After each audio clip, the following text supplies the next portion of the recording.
Alright guys, let's get the ball rolling. This is our brand new fresh account and we're going to launch our first EC2 instance. Now there are only very few things we're going to concern ourselves with right now, and as we go into more details we will explore further. So when we launch instance, the first thing first is a virtual hard disk which has some pre-installed software, and it is called Amazon Machine Image, and there are like all kinds of them: CentOS, RDS, Windows, but we're just going to use Amazon Linux 2 because it's free. So we get a free AMI for Amazon Linux. Now once again, the next thing, we want a free tier instance which is T2 Micro. The instance type, there are a lot of them once again, but this is the free one which has 1 vCPU, 1 GB of RAM, EBS volumes, network low to moderate. Now this is something sketchy, like you never can find out what exactly that means. So next, configure instance details, and most of this stuff we're going to leave default. The only thing we want to pay attention is the VPC. Like right now it's creating the instance in default VPC, and like in general you never want to use the default VPC, and we are going to create a new VPC, but I just wanted to show you where that comes into picture. And then there are 3 default subnets. I will just pick one. Auto assign public IP for default VPC, it's always enabled. A public IP is needed when you want to connect to a machine from the internet. If it doesn't have a public IP, it's not open to the world. So we don't want placement group capacity reservation, IAM rule. Actually, we don't need to worry about any of this stuff. Okay, except for one thing. This is the last box. It's called user data, and here you can execute commands that you want to be executed once, as soon as the instance comes up. So let's say you're trying to install Postgres or Postgres and PHP on this, and so I would say yum install Postgres.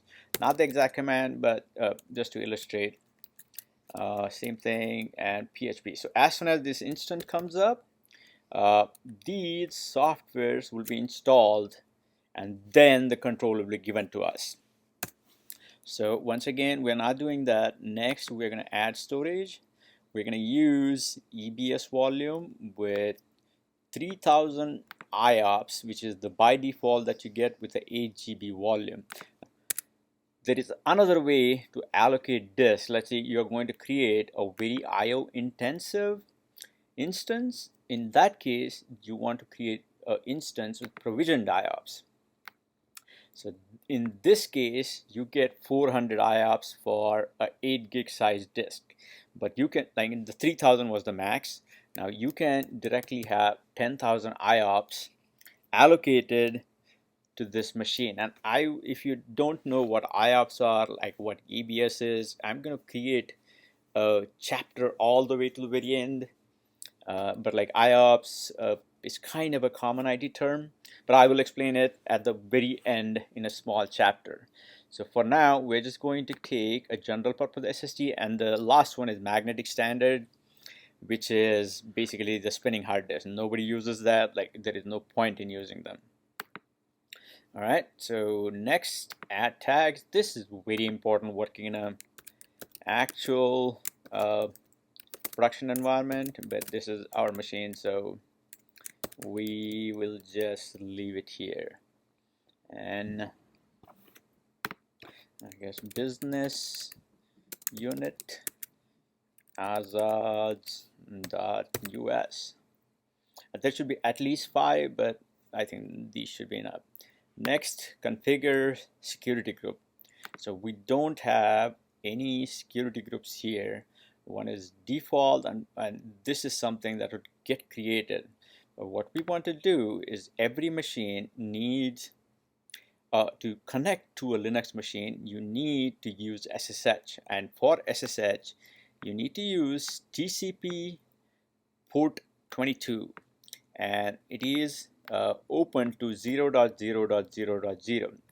If you're not clear on this, go back to the IP addressing chapter and come back here. And let's call this VPC, not VPC, EC2 SSH connect. SG and SG for a security group, and then we're gonna say review and launch, and then it's just going to ask us to verify what's going on. Now when we say launch, this is a very important part. So we want, right now there are no existing key pairs, and what is the key pair? Key pair is basically like lock and key. The keyword is asymmetric encryption if you want to go and find out more details about this, but like for now you can just remember, like, we need this key to log into a EC2 machine, and what this allows us to do is log into the EC2 machine without using password. So let's say Joe's key.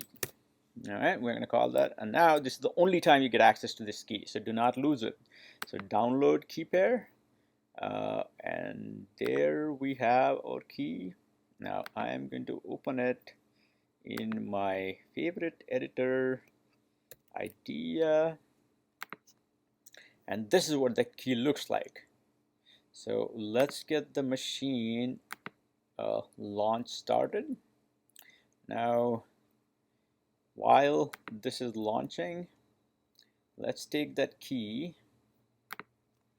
which is here, copy it, and now we are going to put it in our machine in the right place. So we want to go to cd$home. This is your home directory depending on which machine you're using, and this is my home directory. Once again, these are basic Linux commands. I probably will make a small video at the very end, but this is something you should be aware of. If you're not, it's it's time to focus a little bit more on Linux, because without Linux commands you won't be going anywhere. Like, all of this stuff you can figure out later, but Linux is the key. Anyways, so we in the home directory there is a folder called SSH. Like, in the home directory there will be a bunch of folders, like and they start with .ssh on Mac. So AWS configuration will be in .aws. IntelliJ IDEA configuration is .idea, and the folders are invisible, folders of file. So we come in here and we have 3 keys. So I'm going to remove the old key, and I'm going to create a new key, key.pem. And there is a problem with this configuration, but I'm going to leave it as is right now. And we have our key ready. Now this initialize, like last time I tried to do this video, this initializing took forever. So I'm going to pause this video and come back when it's ready to connect. Alright guys, our machine is finally ready to connect. So like we talked about in the IP addressing chapter, we need a public IP to be able to connect to this instance from the internet. Now there is a private IP also. So let's take the private IP and see if it lets us connect from the internet. So we'll go ping, and as you can see, it's not going there.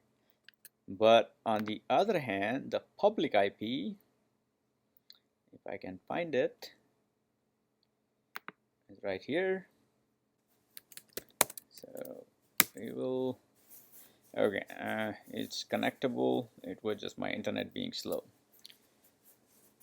So right now it's asking us to add the fingerprint, which is just like an identification for the machine, and it got added, but it's saying permission denied, public keys. So the accurate way to log into this machine is to use ssh-i key.pem. This is the one that we downloaded. So this is how you specify the SSH key that you want to use when connecting to a machine. The default user on a EC2 instance is called EC2 user, and then we put the IP address.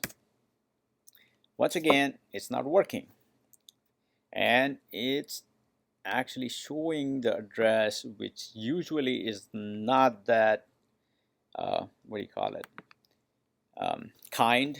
Like, I have spent way too many times debugging this issue, but like basically you don't want to have public access to this key, and it just needs to be 600. That would be just read and write to the owner, and then we execute the same command again, and voila, we are in here. And we can verify the IP address. I have config -a, and this is the machine. That's the private IP address. It doesn't show the public IP address, but we will talk about that in a networking chapter. But this is it, guys. The main thing, like, I just want to show you how a how a EC2 machine is created right now.